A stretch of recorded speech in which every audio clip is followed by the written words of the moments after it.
Hey guys, in this video we're going to be talking about breastfeeding and should you be in a calorie deficit or trying to lose weight while you're breastfeeding. Now if you're new here, my name is Shannon from Shannon Billows Fitness and I'm here to make weight loss and training as easy and simple as possible. So if you find this video helpful, I'm putting out 2 of these every single week, so make sure you subscribe for future videos just like this one. Now believe it or not, I actually get this question quite a lot. A lot of the clients who I train tend to be women who stay at home, usually have kids, and as soon as you have your baby, most people, their instant thought is, I want to get back to my pre-baby body weight. And yes, it's okay. I can understand that you want to get back to looking and feeling your best. Now, just as a disclaimer, the most important thing is the health of your baby and your mental well-being. So before we go any further, your doctor's advice will always over-precede my advice as someone giving you information on YouTube. Now, from my personal experience, and this is from me doing no harm to my clients,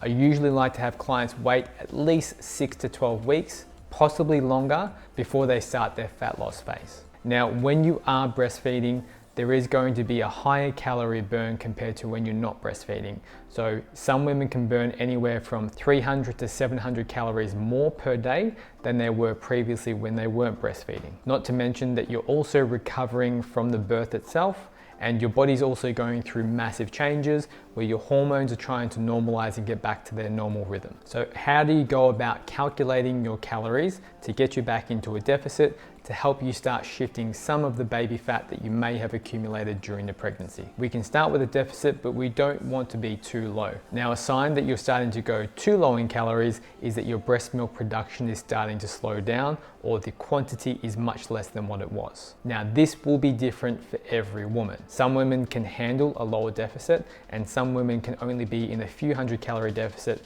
before their milk production starts to reduce. So like I said earlier in the video, first and foremost, it is always for your baby's health to make sure that they're getting adequate milk, and we don't want you to be in too low of a deficit for this.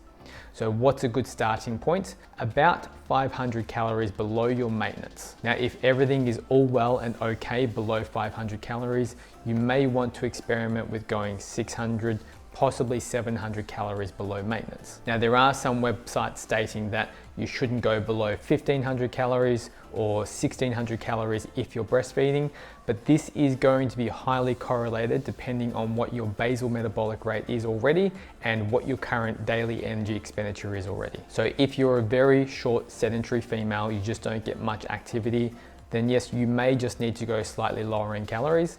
And if you're a larger female and you're very tall and you have more muscle than say a shorter female, you may get to diet on higher calories and it's never going to be an issue. And then from there, once you've established about a 500 calorie deficit, you then just need to track your progress like you normally would through any calorie deficit or fat loss phase. Are your measurements going down? Is your average weight going down from week to week? If it is, yes, perfect. Is your milk supply and everything still going perfectly okay and healthy and fine for the baby? Yes, keep going exactly as you are. Now also, I just want to emphasize during this time that you're making sure that you're getting enough water and liquids, because as you do decrease calories, your fluids will also decrease, that you're getting as much sleep as you possibly can. Now with a new baby, it can be difficult to get more sleep. So on the training side of stuff, you may not have any additional time to add in any extra training because you're probably going to be busy with a newborn baby. But if it makes you feel good and it doesn't fatigue you too much and you're enjoying your training, then just add in some training sparingly here and there,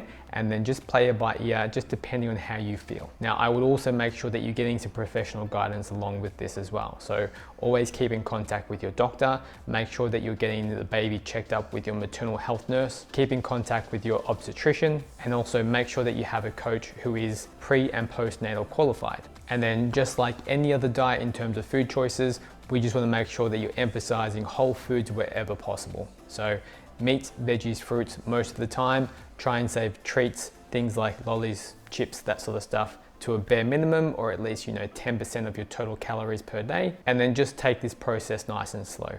Yes, I know we want weight loss yesterday and we want to get back to our pre-baby body weight as fast as we possibly can, but I guarantee you, your baby will be much happier. It will be a much more safer process for yourself, and consistency is going to be key. Now, if you found this video helpful, please make sure you give this video a like and subscribe. I'm going to be doing 2 of these videos every single week. If you have any questions, please send them through to my Instagram at Shannon Billows Fitness. I may even answer one of your questions on my YouTube channel, and I hope to see you soon.